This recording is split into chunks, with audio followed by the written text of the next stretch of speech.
बिस्मिल्लाहिर्रहमानिर्रहीम। लाखों करोड़ों दरूद ख़ातमुन नबीयीन नबी अकरम सल्लल्लाहु अलैहि वसल्लम पर और उनकी आल पर। How to perform factor analysis in SPSS। आज की वीडियो में हम देखेंगे कि फैक्टर एनालिसिस को हम SPSS में कैसे परफॉर्म करेंगे। फैक्टर एनालिसिस है, इसका बेसिक इंट्रोडक्शन आपको थोड़ा सा मैं बता देता हूँ कि फैक्टर एनालिसिस के अंदर एक्चुअली हमारे पास जो मल्टीपल क्वेश्चंस होते हैं उनको हम शॉर्ट नंबर ऑफ क्वेश्चंस के अंदर हम कन्वर्ट करते हैं। लेट्स सपोज के एक क्वेश्चनियर है कस्टमर सेटिस्फेक्शन के लिहाज से या किसी प्रोडक्ट के लिहाज से या एजुकेशन इंस्टीट्यूशन उसकी सक्सेस के लिहाज से अगर बनाया गया है, अगर उसके अंदर 40, 50 अप टू 50 क्वेश्चंस हों तो 50 क्वेश्चन का एनालिसिस करना और उनको हर क्वेश्चन को रिस्पॉन्ड करना, उसके ऊपर वर्क करना, उनका एनालिसिस करना, ये एक मुश्किल होता है, कंपैरेटिवली कॉम्प्लेक्स होता है। फैक्टर एनालिसिस क्या करता है? फैक्टर एनालिसिस उन 50 क्वेश्चन में को शॉर्ट नंबर ऑफ क्वेश्चन के अंदर कन्वर्ट कर देता है और एक्चुअली ये वर्क करता है with the help of correlation. Let's suppose के 50 क्वेश्चन में इसको हम कन्वर्ट कर रहे हैं 5 क्वेश्चन के अंदर, या फैक्टर एनालिसिस जो है उनको 5 क्वेश्चन के अंदर कन्वर्ट कर रहा है, तो वो ये देखेगा कि कौन कौन से क्वेश्चंस के अंदर आपस में कोरिलेशन वैल्यू है, कोरिलेशन जो है वो स्ट्रॉन्ग है। जिन जिन क्वेश्चंस के अंदर कोरिलेशन स्ट्रॉन्ग होगी वो उन क्वेश्चंस को इकट्ठा कर देगा, उनको फिर हम फैक्टर कहते हैं। लेट्स सपोज 50 क्वेश्चंस में से हम 5 उसको वो कन्वर्ट कर रहा है, 50 क्वेश्चंस को 5 के अंदर कन्वर्ट कर रहा है। वो जो 5 फर्दर क्वेश्चंस बनेंगे, एक ग्रुप बनेगा क्वेश्चंस का, उसको फैक्टर्स का नाम दिया जाता है।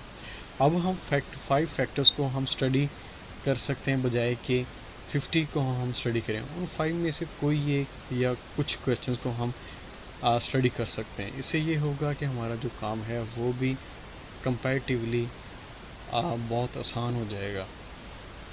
अब फैक्टर एनालिसिस को करने के लिए जो है कंपोनेंट्स में, फैक्टर्स में जो हम डिवाइड करते हैं, इसको डिवाइड करने के लिए फर्दर 2 मेथड्स हैं। एक को कहते हैं एक्सप्लोरेटरी फैक्टर एनालिसिस, दूसरे को कहते हैं कन्फर्मेटरी फैक्टर एनालिसिस। एक्सप्लोरेटरी में ये होता है कि ये फैक्टर एनालिसिस ये SPSS के अंदर वो ऑटोमेटिकली देख लेता है कि कौन कौन से फैक्टर्स, कौन कौन से क्वेश्चन जो है ज़्यादा आपस में इंपॉर्टेंट हैं, आपस में ज़्यादा कोरिलेटेड हैं, उनको वो इकट्ठा कर देते हैं।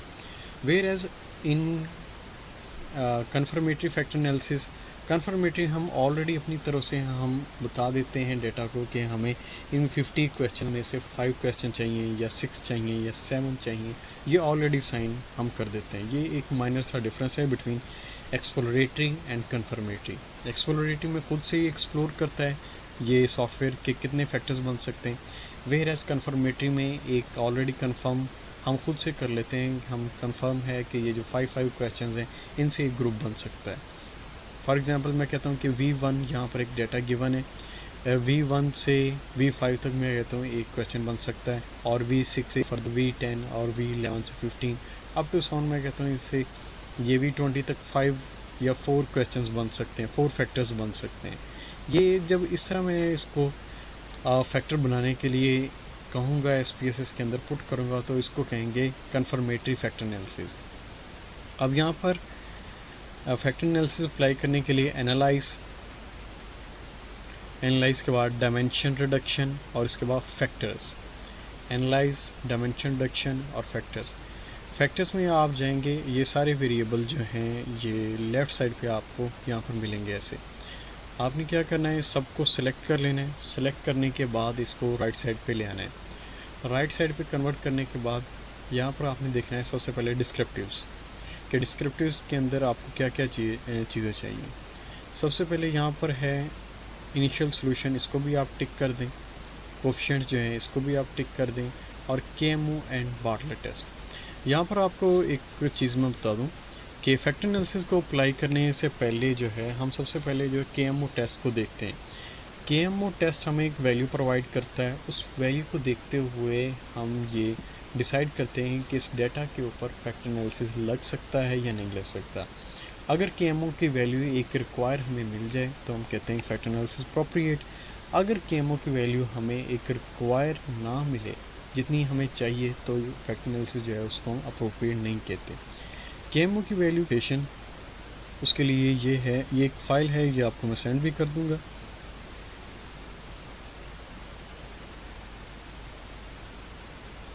फैक्टर एनालिसिस, KMO टेस्ट को केसर-मेयर ऑल्किन टेस्ट कहते हैं, जो कि चेक करता है कि फैक्टर एनालिसिस अप्रोप्रिएट रहेगा कि नहीं। इसकी वैल्यू जो है 0 से लेके 1 तक फॉल करती है।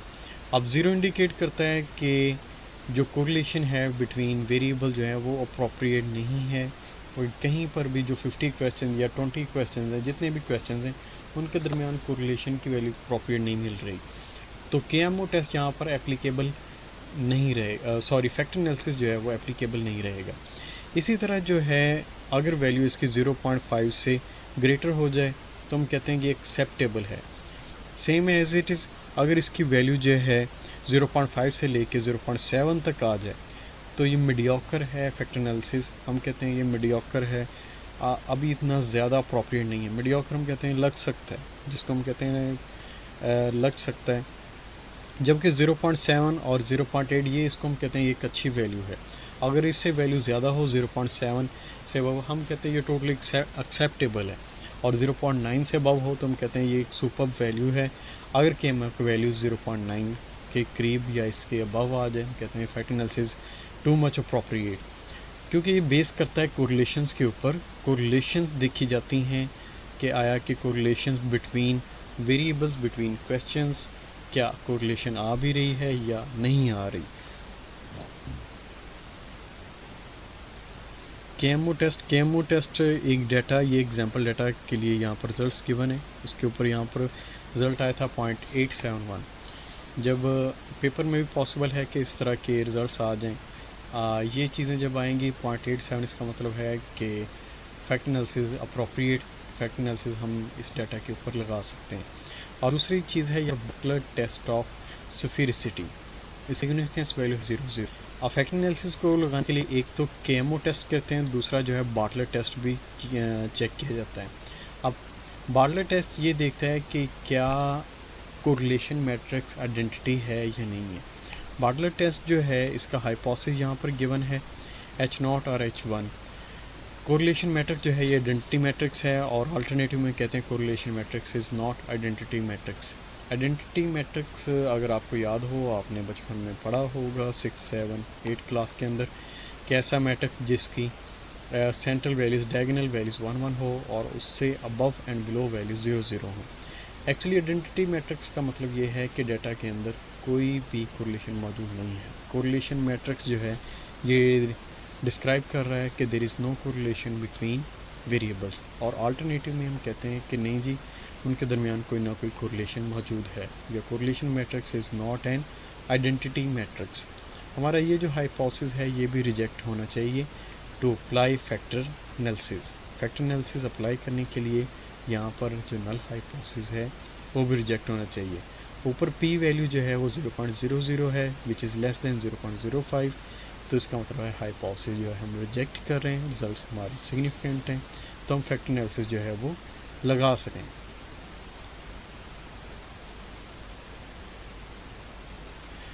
अच्छा, जब आप अप्लाई करेंगे ना, वहाँ पर आपको टोटल वेरिएंस एक्सप्लेन, ये भी आपको एक मिल जाएगा टेबल, टोटल वेरिएंस एक्सप्लेन। इसमें एक्चुअली ये है कि जो फैक्टर्स हैं वो मल्टीपल बन रहे हैं।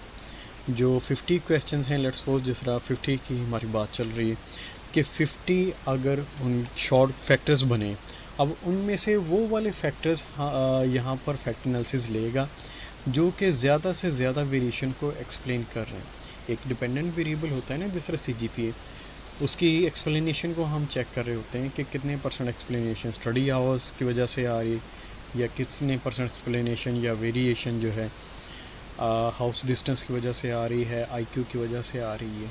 हम मॉडल के अंदर हम वही वेरिएबल लेते हैं जिनकी वेरिएशन सबसे ज़्यादा हो, तो इस वाली टेबल में वही काम कर रहा है। इस वाले टेबल में वो वाले फैक्टर्स ले रहा है जिनके जो कि ज़्यादा से ज़्यादा एक स्टडी की वेरिएशन को एक्सप्लेन कर रहे हैं। अब यहाँ पर जिस तरह पहला उन्होंने एक कंपोनेंट बनाया, पहला फैक्टर है ये 34% वेरिएशन को एक्सप्लेन कर रहा है, सेकंड फैक्टर जो है ये 11% को कर रहा है, थर्ड जो है 7% को, और इसी तरह जो है 4 फैक्टर जो है 6% वेरिएशन को एक्सप्लेन कर रहा है। ये 4 फैक्टर उन्होंने खुद से लिए हैं कि ये 4 फैक्टर अगर हम ले लेंगे तो हमारे पास ये 59% वेरिएशन जो है एक डिपेंडेंट वेरिएबल की या जिस चीज़ की हम स्टडी करना चाह रहे हैं, हमें 59% डाटा इन्हीं 4 चीज़ों से मिल सकता है। तो बजाय कि हम ज़्यादा चीज़ों के ऊपर फोकस करें, हम ये 4 जो फैक्टर बन रहे हैं और इन फैक्टर्स के अंदर फर्दर जो वेरिएबल हम इसी के ऊपर वर्क करके ज़्यादा से ज़्यादा आउटपुट जो है वो हासिल कर सकते हैं। अब यहाँ तक आपको पता लग गया होगा टोटल वेरिएंस एक्सप्लेन्ड। इस टेबल में से ये ही चीज़ करने वाली, इसके अलावा आपके करने वाली और कोई चीज़ नहीं है। ये नीचे लिखी हुई हैं एक्सप्लेनेशन, इसको आप पढ़ सकते हैं। ये कंपैरेटिवली काफ़ी आसान वर्ड में मैंने खुद ही लिखी हुई हैं ये चीज़ें। ये जो एक्सट्रैक्शन होती है ना, एक्सट्रैक्शन मतलब होता है फैक्टर निकालना। ये एक्सट्रैक्शन होता है आइगन वैल्यू की मदद से। आइगन वैल्यू एक ऐसा क्राइटेरिया है जिसकी मदद से हम ये मल्टीपल फैक्टर, ये जो सारे फैक्टर हैं इनमें से कुछ फैक्टर को अलग करते हैं। अब पहले जो 4 फैक्टर्स हैं इनमें ये लिखा हुआ ये इनिशियल आइगन वैल्यूज़, ये पहली वैल्यू यहाँ पर देखें 1115.13, ये वैल्यूज़ लिखी हुई हैं। इनमें जो जो वैल्यूज़ आइगन वैल्यू 1 से ग्रेटर है, 1 के इक्वल या ग्रेटर हैं, उनको उसने एक्सट्रैक्ट कर दिया। उसके बारे में सॉफ्टवेयर ने कह दिया कि ये इनकी वेरिएशन ज़्यादा है on the base of eigen values, और बाकी जिनकी आइगन वैल्यूज़ में उसको उसने एक्सट्रैक्ट नहीं किया। उसने कहा बाकी इनको रखने की ज़रूरत नहीं। बाकी जो 4 वेरिएबल यहाँ पर लिए हुए हैं, फैक्टर्स लिए हुए हैं, ये जो है मैक्सिमम वेरिएशन को हमारी एक्सप्लेन कर रहे हैं एज़ कम्पेयर टू बाकी। अब 4 फैक्टर जो हैं 59% वेरिएशन को एक्सप्लेन कर रहे हैं, वेयर एज 4 के अलावा यहाँ पर जो 11 फर्दर जो फैक्टर्स हैं वो 41% जो है वेरिएशन एक्सप्लेन कर रहे हैं। तो बजाय कि हम ज़्यादा वेरिएबल्स की तरफ मूव करें, हम कम वेरिएबल को हम सिलेक्ट करते हैं जो कि मैक्सिमम वेरिएशन को एक्सप्लेन कर देते हैं।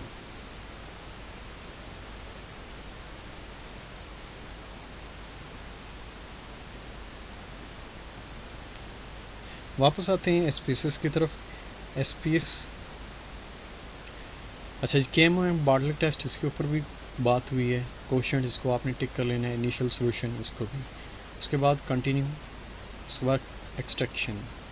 एक्सट्रैक्शन जो है हम हमेशा कोरिलेशन मैट्रिक्स इसी के ऊपर टिक रखा आपने, यहाँ पर भी टिक, और आइगन वैल्यू। अच्छा यहाँ पर आपको पता चलेगा कि आपने कन्फर्मेटरी फैक्टर एनालिसिस करना है या एक्सप्लोरेटरी करना है। यहाँ पर based on eigen values greater than 1, हमने यहाँ पर 1 लगाया। जिस तरह पीछे मैंने एग्जांपल में दिखाया ना कि 1 से ग्रेटर वाले फैक्टर वो एक्सट्रैक्ट कर रहा है, निकाल रहा है, जिसको सिलेक्ट कर रहा है हमारे लिए कि ये वाले फैक्टर जो हैं ज़्यादा वेरिएशन को एक्सप्लेन कर रहे हैं। अगर हम यहाँ पर वैल्यू चेंज करना चाहें तो वो भी कर सकते हैं। मैं कहता हूँ नहीं जी 1 नहीं, मुझे 2 से ग्रेटर चाहिए। हाउएवर जो जनरल क्राइटेरिया उसके अंदर 1 ही लिखा जाता है। और यहाँ पर सेकंड है फिक्स्ड नंबर ऑफ फैक्टर्स। यहाँ पर कन्फर्मेटरी फैक्टर एनालिसिस है। ये ऊपर वाला पॉइंट एक्सप्लोरेटरी फैक्टर एनालिसिस और नीचे वाला कन्फर्मेटरी फैक्टर एनालिसिस। नीचे वाला कन्फर्मेटरी फैक्टर एनालिसिस में हम कहते हैं कि हमें जो फैक्टर चाहिए वो 5 चाहिए या 7 चाहिए। यहाँ पर हम जितने लिखेंगे वो हमें फिर उतने ही फैक्टर्स निकाल के प्रोवाइड कर देगा। फ़िलहाल एक दफ़ा मैं इसको एक्सप्लोरेटरी से करता हूँ, फिर आपको मैं कन्फर्मेटरी से भी करके बता दूँगा। और दूसरी एक और चीज़ यहाँ पर लिखी हुई है स्क्री प्लॉट। स्क्री प्लॉट जो है ये एक ग्राफ होता है। इस ग्राफ की मदद से भी हम देख सकते हैं कि इन क्वेश्चंस में से कितने फैक्टर्स निकल सकते हैं, कितने क्वेश्चन जो हैं वो अप्रोप्रिएट हैं। इसका जो व्यू होगा उसको देखते हुए आपको मैं फर्दर कुछ एक्सप्लेन करूँगा। उसको बाकी आपने कंटिन्यू करना है। उसके बाद रोटेशन वेरीमैक्स, यही हम यूज़ करते हैं। ये जो कोर सब्जेक्ट वाले स्टूडेंट्स हैं उनके समझने के लिए चीज़ है।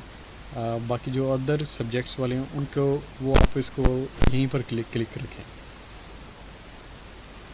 उसके बाद स्कोर्स के लिए भी कोई चीज़ की ज़रूरत नहीं। ऑप्शंस के लिए भी इसको भी आपने एज इट इज़ ऐसे ही रखना है। बाकी ओके।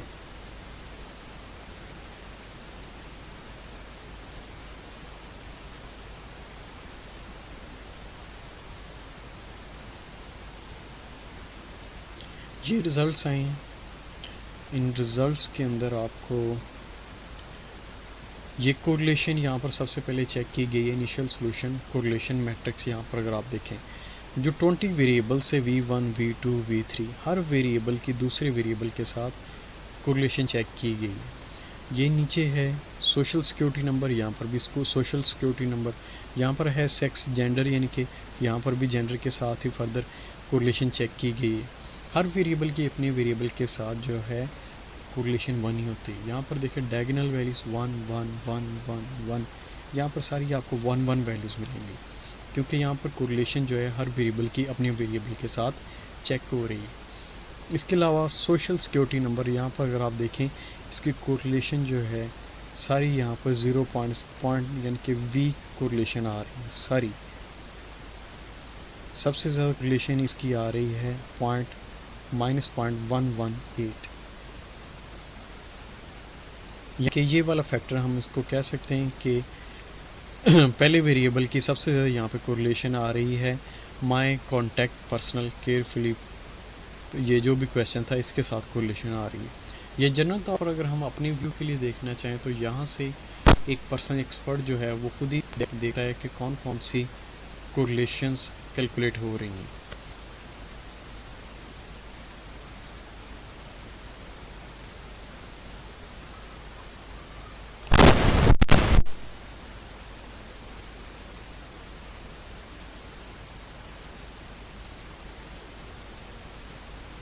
फर्दर यहाँ पर बाकी सारे वेरिएबल्स के दरमियान कोरिलेशन अगर एक एक्सपर्ट बंदा है वो देखना चाहे वो देख सकते हैं।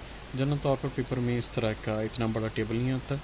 हाँ, अगर उन्होंने कम वेरिएबल किसी ने रखे हों तो आ सकते हैं यहाँ पर वेरिएबल्स, उनमें से आपने 2-4 वेरिएबल्स को एक्सप्लेन कर देना है जिनकी कोरिलेशन आपस में सबसे ज़्यादा होगी।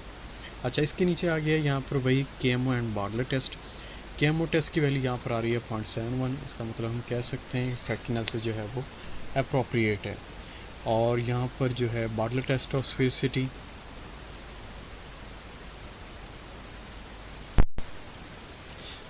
इसके बाद नीचे है कॉमनैलिटीज़, ये भी आपके रिलेटेड नहीं है, आपने इसका ऊपर भी कोई काम नहीं करना। टोटल वेरिएंस एक्सप्लेन, यहाँ पर एक्सपीरियंस के लिए वेरिएंस के लिए यहाँ पर उसने 5 फैक्टर्स जो है सॉफ्टवेयर ने निकाल के दिए हैं। अब ये 5 फैक्टर्स जो हैं इस डाटा के वो 53% जो है टोटल वेरिएंस को या वेरिएशन को एक्सप्लेन कर रहे हैं। वेयर एज टोटल फैक्टर थे ये 19, और 19 में से उसने ये 5 फैक्टर जो हैं उनको एक्सक्लूड किया है, और ये 5 फैक्टर ऐसे हैं जो कि सबसे ज़्यादा वेरिएशन को एक्सप्लेन कर रहे हैं। आपने पेपर में सिर्फ यही चीज़ लिखनी है कि on the base of eigen values from 19 variables या 19 factors, 5 factors are excluded which are explaining 53% of variation। ये इस तरह आपने स्टेटमेंट्स जो है ना इसकी लिखनी है। The first one factor explain 15% variation, second one 14, third one 10% and same as respectively 7% and 5% variations is explained by 4 and 5 number of factors और वेरिएबल्स। ये चीज़ बस आपने लिखनी है। अच्छा, उसके बाद यहाँ पर जो है स्क्री प्लॉट आपको मैंने बताया था, वो हमने टिक किया था बॉक्स के ऊपर, वहाँ पर आपको मैंने बताया था कि एक स्क्री प्लॉट के ज़रिए से भी हम फैक्टर्स को या नंबर ऑफ़ वेरिएबल्स में से फैक्टर को एक्सक्लूड कर सकते हैं। अब यहाँ पर आपने ये देखना है कि जहाँ पर लाइन स्मूथ होनी शुरू हो जाए वहाँ तक हम फैक्टर को कैलकुलेट करते हैं। अब यहाँ पर वैल्यू 1 है, यहाँ पर पहला डॉट है, सेकंड, थर्ड, फोर्थ, फिफ्थ। अब फिफ्थ के बाद देखिए बाकी सारे डॉट्स के दरमियान गैप बहुत कम है, वेयर एज फर्स्ट जो 5 डॉट्स हैं इनके दरमियान गैप भी ज़्यादा है और स्मूथ नहीं है। यहाँ पर अब ये स्मूथ बनना शुरू हो गया। हम स्क्री प्लॉट को देखते हुए हम कह सकते हैं कि यहाँ पर 5 फैक्टर्स यहाँ पर बनेंगे on the base of eigen values. Left side पे लिखा हुआ है आइगन वैल्यूज़ की बेस पर हम 19 ये जो क्वेश्चंस थे या वेरिएबल्स थे उनमें से 5 फैक्टर्स हम बना सकते हैं, 5 वेरिएबल जो हैं फर्दर हम एक्सट्रैक्ट कर सकते हैं।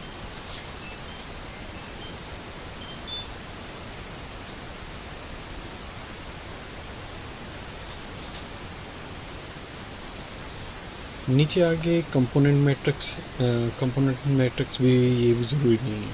आपने फर्दर इतना ही काम करना है अभी तक के लिए।